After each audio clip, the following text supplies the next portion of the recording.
काले अंधेरे में एक बहुत ही सुंदर सी लड़की गन्ना जूस मशीन टांगे के ऊपर रखकर गांव की तरफ आने लगती है। गन्ने का जूस ले लो, गन्ने का जूस। अरे भाई साहब, एक बार पियोगे तो हमेशा याद रखोगे। ऐसा गन्ने का जूस है मेरी मशीन का।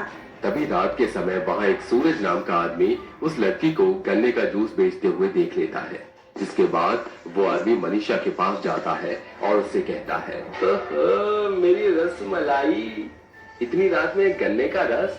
अरे मेरा मतलब गन्ने का जूस क्यों बेच रही हो?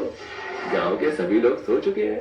अगर तुम्हें पैसों की जरूरत है तो मुझे बताओ, मैं दे देता हूँ, लेकिन उसके लिए तुम्हें मेरा एक काम करना होगा। अरे नहीं बाबूजी, मैं गन्ने का रस बेच कर ही अपना पैसा कमाऊंगी। मुझे मुफ्त का पैसा नहीं चाहिए। अरे तो मैं कौन सा मुफ्त का पैसा दे रहा हूँ? उस आदमी की बातें सुनकर मनीषा अपने टांगे को आगे बढ़ाने लगती है। जिसके बाद वो आदमी उसका पीछा करते हुए उसके साथ गलत व्यवहार करने लगता है। जिसके बाद वो लड़की अचानक से बहुत ही भयानक चुड़ैल का रूप धारण कर लेती है। बहुत अच्छा लग रहा था ना तुझे? रुक, अभी तुझे मैं बताती हूँ। चुड़ैल उस आदमी का हाथ पकड़कर उसका हाथ तोड़ देती है और उसका हाथ खा जाती है। जिसके बाद वो उसकी मुंडी उसके शरीर से अलग करके उसको मार देती है।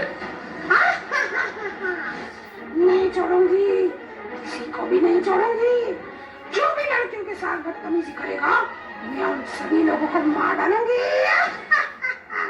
रात होते ही कुत्ते और जंगली भेड़िए अचानक से जोर जोर से चीखने लगते हैं कि तभी जंगल से एक बहुत ही सुंदर सी लड़की टांगे पर फिर से गन्ने की जूस मशीन को लेकर गांव की तरफ आ रही होती है।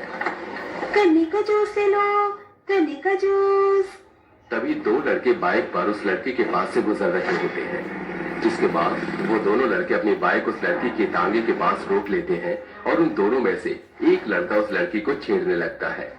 हाय हाय, क्या मस्त लड़की है, एकदम गजब लग रही है। अरे मैडम, तुम्हारा नाम क्या है? रोशन उस लड़की का हाथ पकड़ने लगता है। जिसके बाद राहुल उस लड़की का हाथ पकड़ने से रोकता है। अरे यार, ये तू क्या कर रहा है?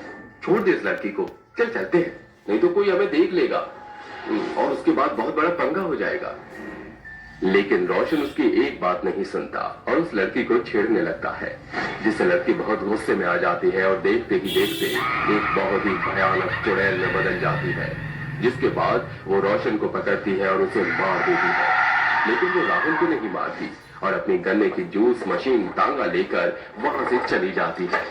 अगले दिन सुबह राहुल ये सारी बातें गांव के सभी लोगों को जाकर बता देता है।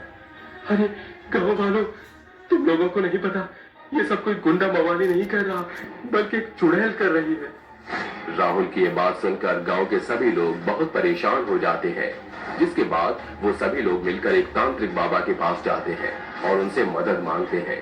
जिसके बाद तांत्रिक बाबा उनकी मदद करने के लिए तैयार हो जाते हैं।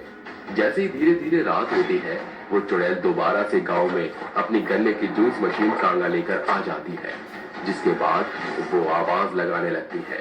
चुड़ैल की आवाज सुनते ही गांव के सभी लोग तांत्रिक बाबा को लेकर चुड़ैल के पास पहुंच जाते हैं। देख चुड़ैल, इन गांव वालों का पीछा छोड़ दे, तू क्यों इन लोगों को परेशान कर रही है? इन्होंने जो मेरे साथ किया, मैं इन लोगों से उसका बदला ले रही हूँ। अगर तू बीच में आया तो मैं तुझे मार दूंगी। चुड़ैल की धमकी सुनकर तांत्रिक बाबा अपने मन ही मन मंत्रों का जाप करके उसको अपने वश में करते हैं। जिसके बाद चुड़ैल बहुत कमजोर पड़ जाती है और वो कहती है, रुक जाओ, मैं तुम्हें सब बताती हूँ।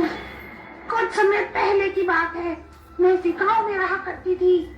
मैं बहुत गरीब थी, गन्ने का जूस बेचकर अपने गुजारे लायक कमा लिया करती थी। एक दिन रात के समय मैं गन्ने का जूस बेचकर वापस अपने घर लौट रही थी, लेकिन कुछ गुंडों ने मुझे घेर लिया और मेरे साथ बहुत बुरा किया।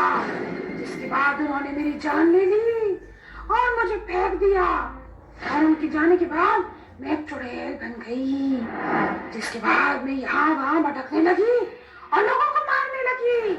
तांत्रिक बाबा के कई बार समझाने के बाद भी चुड़ैल उसकी एक नहीं सुनती।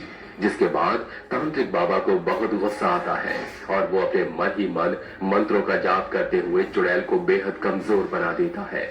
जिसके बाद वो चुड़ैल के ऊपर पवित्र गंगा जल छिड़क देते हैं, जिसके बाद चुड़ैल की आत्मा जलने लगती है और उसे मुक्ति